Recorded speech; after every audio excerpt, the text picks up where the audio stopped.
Oke, Assalamualaikum warahmatullahi wabarakatuh. Kita ketemu lagi. Jadi di sini kita akan bahas machine learning dengan topik logistic regression ya, atau regresi logistik. Jadi teknik logistic regression ini adalah teknik klasifikasi, yaitu kita akan memprediksi ya, jadi memprediksi apakah dari data itu nanti kita prediksi apakah misalnya aja nanti di sini suatu kelompok umur tertentu akan membeli mobil atau tidak, misalnya seperti itu ya. Jadi berbeda dengan regresi linear yang dimana kita fungsinya itu adalah linear ya, walaupun dengan sekian variabel ya. Nah di sini di regresi logistik ini kita akan membagi dua kelompok ya. Jadi kita akan membagi jadi dua kelompok, kurang lebih 0 atau 1 ya. Jadi kita akan misalkan, jadi kalau kita regresi linear kita akan melihat misalnya gini ya, ada gaji dan pengalaman ya. Jadi ada suatu hubungan bahwa berdasarkan pengalaman yang semakin banyak, mestinya gajinya akan semakin naik. Nah, tetapi kalau di regresi linear itu adalah kita beda ya. Nah, ini kan hubungannya apakah misalnya Anda adakah keputusan adakah suatu hubungan ya antara usia dengan tindakan apakah mau beli barang atau tidak. Ya, jadi di sini ada suatu, jadi di sini sangat jelas dipisahkan, ada yang namanya label kelas ya. Jadi apakah Anda mau membeli atau tidak. Jadi ini namanya label kelasnya. Jadi ada parameter usia, dan di sini ada label kelas. Jadi pasti keputusannya itu di label kelas itu hanya dua. Ya. Jadi kalau regresi itu ada hubungan bahwa semakin bertambah itu fungsinya akan naik. Ya. Tapi kalau di regresi logistik itu hanya dua keputusan. Ya. Jadi apakah mau beli atau tidak. Ya, jadi kita tidak bisa menggunakan regresi linear ya, karena keputusannya hanya dua sisi ini. Jadi tidak ada hubungan linear ya, semakin bertambah ini akan semakin naik atau tidak ya. Tapi di sini pasti tinggal 0 atau 1. Jadi kalau kita paksakan linear ya, jadi ini akan garisnya akan jadi aneh. Jadi ini akan seperti ini ya. Jadi ini tidak akan sangat jauh titik-titiknya itu dengan garis linearnya.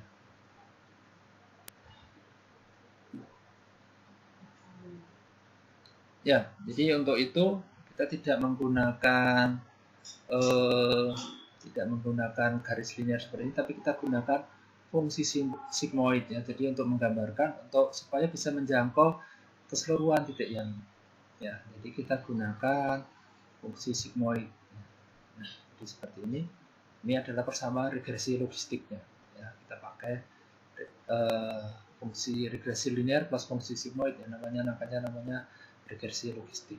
Nah, jadi dengan pendekatan ini ya, kita nanti harapkan bisa bikin suatu model ya. Jadi sekali lagi kalau masalah klasifikasi itu artinya kita akan bikin model dulu. Jadi dari suatu data yang besar kita akan pecah jadi data training dan data testing. Nah, data training itu kita gunakan untuk bikin model ya. Kemudian nanti diuji dengan data testingnya apakah seberapa akurat data atau model yang kita bikin. Ya, jadi misalnya kita punya 6 orang yang berbeda, nah, kemudian kita bikin regresi logistiknya seperti ini. Ya. Nah, jadi misalnya ada data seperti ini, ya. Regresi logistiknya dari umur 18, 24, 28, 35, 41, 50. Nah, kemudian kita hitung probabilitasnya itu pakai pemisah, itu thresholdnya itu 0,5.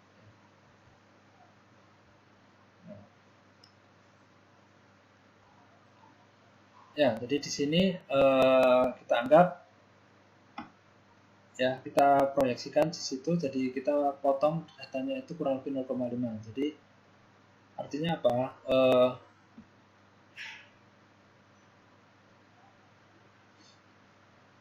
Nah, jadi dari data yang ini ya, dari data yang misalnya probabilitasnya seperti ini, kemudian kita potong. Jadi yang di bawah 0,5 itu kita anggap sebagai 0, sedangkan yang di atas itu sebagai 1 ya. Maka secara sangat umum akan gambarkan datanya seperti ini ya. Ya, jadi yang 0, yang di bawah 0,5 itu kita proyeksikan untuk di bawah ini, sedangkan yang di atas 1 ya, di atas 0,5 kita proyeksikan untuk diangkat di 1 ya. Jadi pendekatannya seperti itu ya. Jadi dengan asumsi bahwa yang di bawah 0,5 tadi diasumsikan bahwa itu tidak akan membeli barang, sedangkan yang usia ya di atas 0,5 itu mempunyai kemungkinan untuk membeli barang ya. Jadi kita akan lihat hasilnya seperti itu ya. Oke, jadi itu kurang lebih contoh sampel sederhananya. Jadi dari suatu suatu contoh sederhana seperti ini, nah kita lihat suatu contoh yang lain ya. Ya, jadi ini untuk studi kasusnya itu adalah ini adalah kalau kita punya showroom mobil. Nah, di sini kita punya data user ID, jenis kelamin, usianya dalam tahun, dan kemudian estimasi gaji. Jadi kurang lebih estimasi per bulan kurang lebih berapa. Dan di sini ada label kelasnya, apakah Anda akan membeli suatu mobil atau tidak. Ya, jadi parameter yang kita gunakan itu adalah jenis kelamin, kemudian usia, kemudian estimasi gaji. Ya. Jadi kita berdasarkan informasi yang sudah ada selama ini, nah kemudian kita bikin prediksinya. Oke, mungkin kita pindah ke tabelnya.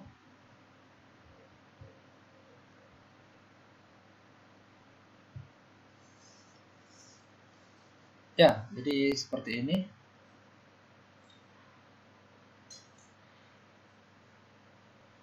Ya, jadi data yang kita gunakan itu adalah SOV data. Jadi kita bisa lihat. Ya. Adalah user ID, ada gender, ada umur, estimasi gaji. Nah, ini 0 dan 1 itu artinya Anda akan membeli atau tidak. Kalau 0 itu berarti tidak membeli, sedangkan kalau 1 itu akan membeli. Oke, jadi Anda ini impor library-nya, jadi ini scalar logistic regression-nya.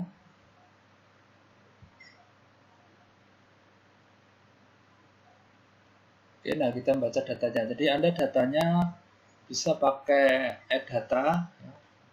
Jadi Anda bisa pakai add data, Anda bisa search saja SOV dataset ya, SOV. Nah, ini Anda bisa ya, tinggal Anda add, nanti akan otomatis masuk ke data Anda. Ya, seperti itu. Nah, kemudian kita bisa baca. Nah, ini adalah kita baca, kemudian ini head-nya.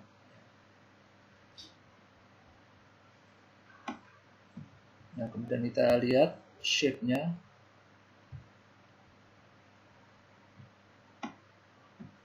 Ya, apakah ada data yang ya, jadi ada beberapa yang nggak ada ya ternyata. Nah, kita lihat kalau dilihat dari gender ya, jadi dari gender mana yang akan membeli dan yang tidak ya. Jadi ini per case-nya itu 1 akan membeli, sedang ini tidak membeli. Nah, ini adalah dilihat dari gendernya. Nah, ini kalau dilihat dari data umurnya, jadi kita menggunakan matplotlib. Nah, ini kurang lebih distribusi dari umur. Nah, kemudian kita karena mau untuk pengolahan data ini kita tidak perlu menggunakan ID, maka kita drop ya. Datanya kita drop untuk user ID-nya. Jadi kita hanya menggunakan gender, umur, estimasi gajinya, dan apakah mau beli atau tidak. Jadi user ID-nya tidak kita gunakan. Nah, karena itu menggunakan gender itu kategori, maka kita harus masukkan variabel dummy. Jadi misalnya kita ubah female dan male itu jadi 1 atau 0. Jadi kita ambil dulu, dihilangkan. Jadi male dan female, male-nya itu 1, yang female-nya adalah 0. Kita pisahkan. Nah, kemudian kita kembalikan ya, di concat lagi, digabungkan dengan data yang awal tadi. Nah, jadi akan seperti ini. Jadi age, umur, sama gaji kira-kira, dan ini male-nya, jadi jenis kelamin. Jadi kita akan seperti itu. Nah, selanjutnya gendernya itu kita buang. Ya, jadi kita punya data seperti ini. Nah, kemudian karena kita akan menggunakan ini, ya, umur, estimasi gaji, dan male ini yang kita gunakan untuk sumbu X-nya. Jadi atribut yang akan kita hitung untuk menentukan apakah seseorang itu mau membeli SUV atau tidak. Ya, jadi kita per case-nya kita buang dan kita masukkan sebagai sumbu Y. Ya, nah kemudian ini kita gunakan apa? Kita pisahkan ya. Jadi kita menggunakan test size-nya itu 0 atau 20% dari data tersebut. Ya. Jadi ini ada 400, jadi kurang lebih seperti itu, yang 80% untuk data training. Ya. Random state-nya kita kasih 0 aja supaya jelas. Ya, jadi kita pisahkan kurang lebih 20%, jadi kurang lebih 80 itu sebagai data test size-nya, sedangkan 320 itu untuk data training.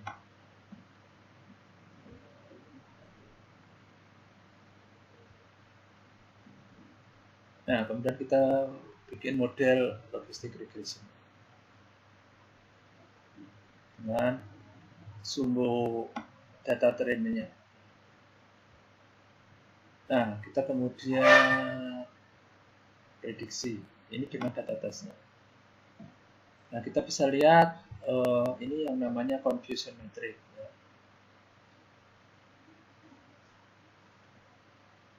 Belum selesai ya. Kita tunggu dulu. Sebentar. Ya, mungkin sepertinya ada masalah, jadi kita tunggu dulu sampai ini selesai.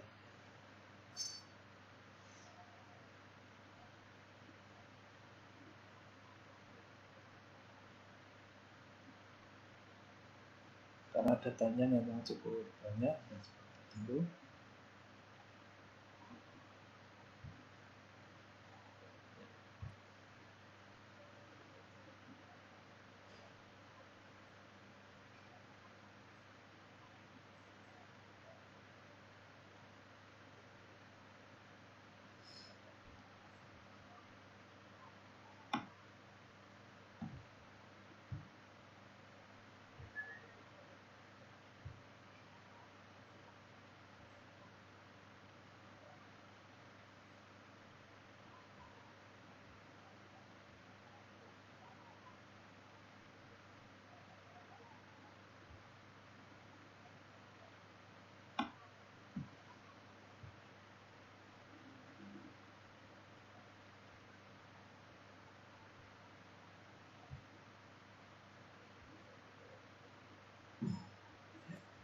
Masih proses juga ini kita hentikan dulu.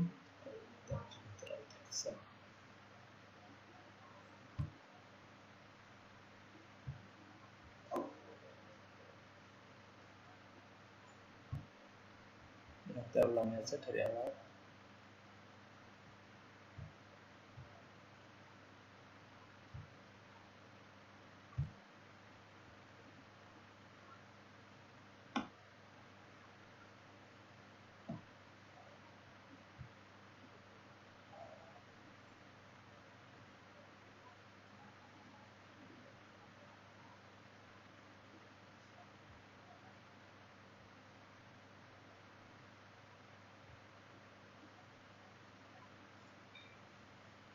Ya, kita mulai aja dari awal karena takutnya nanti salah ya. Kita lihat tidak. Nah, karena restart dari nol, maka jadi kita mulai dari awal aja. Mulai dari ini. Ya, jadi kita baca datanya. Ya.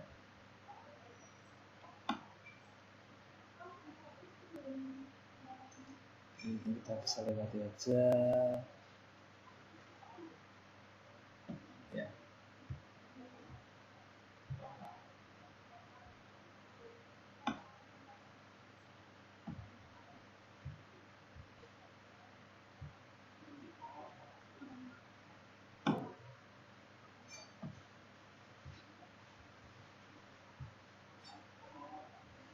Oke, jadi tadi tergesa-gesa untuk mengeksekusi, jadi error ya.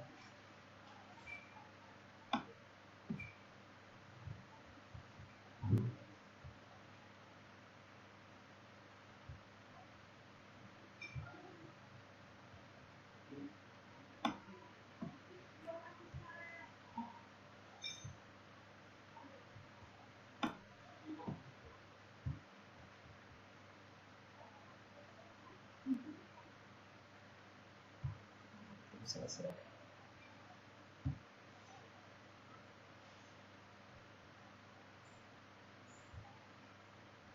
Oke, mungkin kita mulai dari awal aja.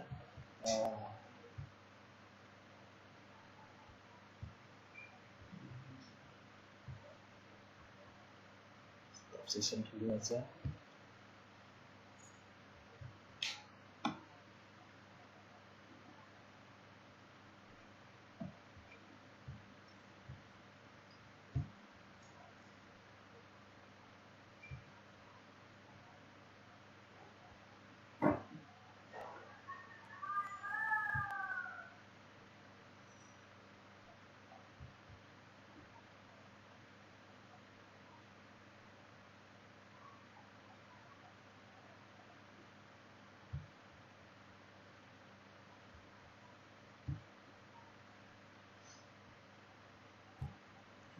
Nggak bisa.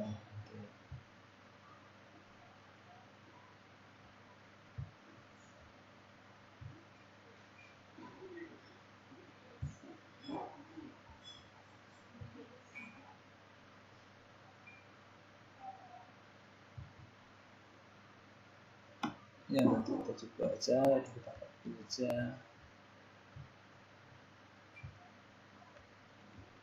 Oke, kita mulai dari awal tadi karena restart session.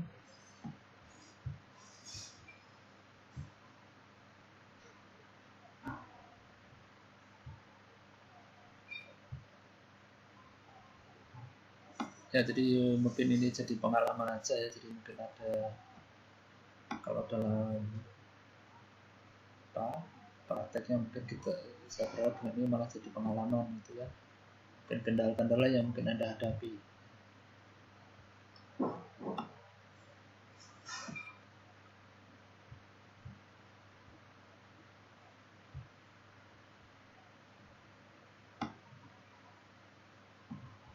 Ya, ini adalah itu.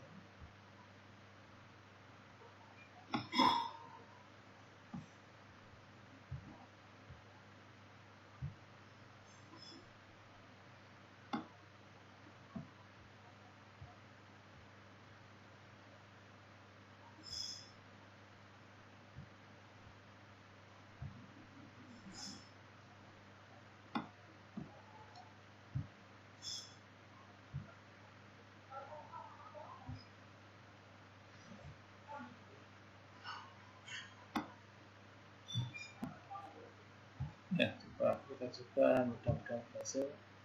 Nah, kita sudah dapatkan, ini adalah akurasi. Jadi kita lihat dulu ya, kita lihat yang ini dulu koefisien metriknya. Tambahkan di sini. Ya, jadi Confusion metric itu adalah menghitung akurasi, jadi seberapa benar model itu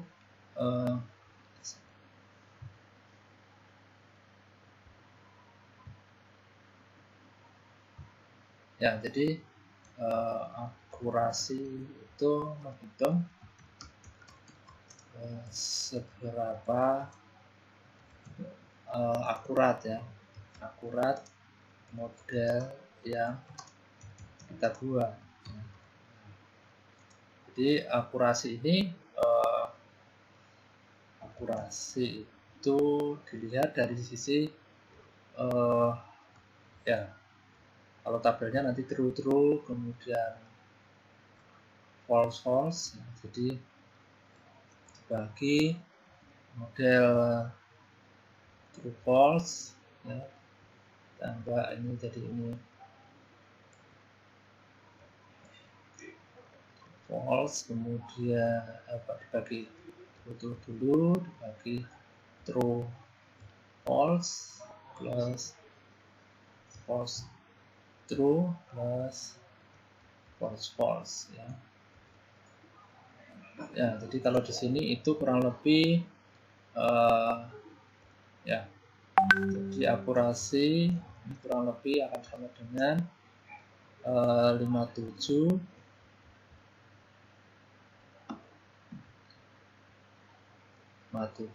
tambah 17 ya. Ya, dibagi dalam kurung 57 tambah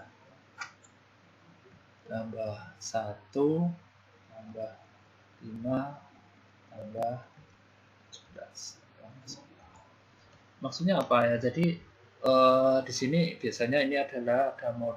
Jadi ini ada, kita akan melihat ini adalah model dan prediksi ya. Jadi ini adalah biasanya di sini adalah modelnya, prediksi. Jadi ini adalah membandingkan antara data yang manual yang kita buat dengan data yang hasil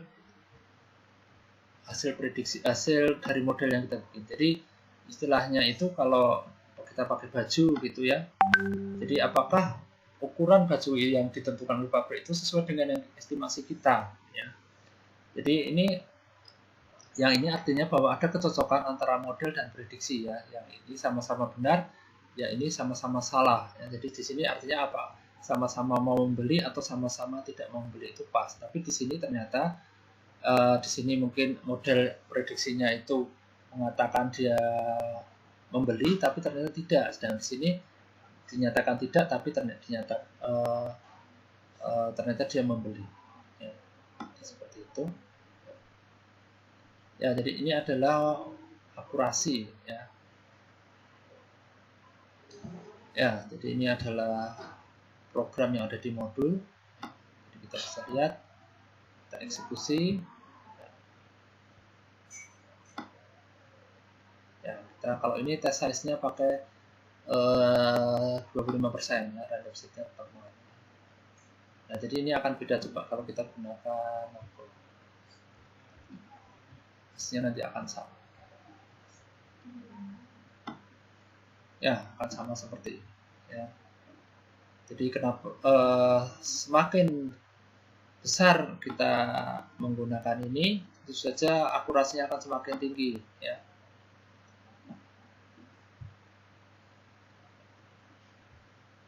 Nah, ini adalah plotnya. Ya. Jadi estimasi kalau ini dilihat dari gaji. Ini karena kita tentu saja sangat sulit untuk menggambarkan visualisasi dalam bentuk 4 dimensi.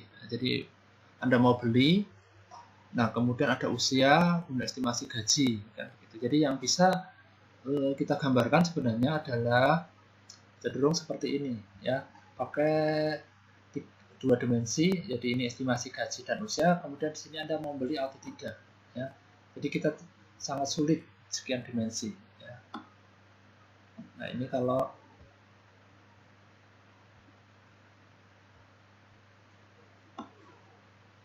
ya kurang lebih ini. Jadi kalau yang ini adalah kalau dari data trainingnya gambarannya akan seperti ini ya. Jangan kalau ini adalah kalau dari data testing.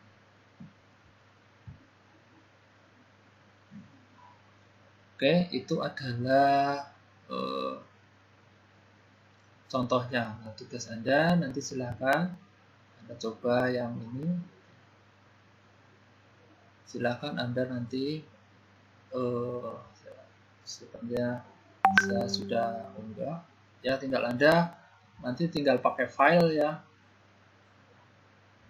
Ya, jadi pakai menu file, Anda tinggal upload ya. Ya, jadi kalau Anda edit ya, kalau dalam posisi Anda edit itu kan ada upload ya. Nah, ini Anda tinggal upload file notebooknya. Ya, jadi ini adalah contoh kasus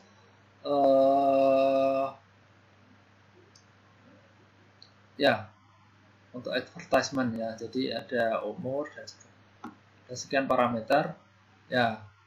Nah, seseorang dari umur ini ya, umur, dari pendapatan income, ya, dari internet penggunaannya, seterusnya konten. Nah, apakah dia punya indikasi untuk mengklik suatu advertisement ya. Jadi kalau Anda di misalnya kayak di grup YouTube dan segala macam, itu Anda akan mengklik atau tidak advertisement yang ditawarkan. Nah, datanya adalah seperti ini, advertising CSV. Jadi silakan Anda coba bikin deskripsi aja ya. Ini maksudnya apa gitu ya, deskripsi singkat, latar belakang masalah, kemudian kesimpulannya apa ya. Jadi silakan satu lembar saja. Sekian dari saya.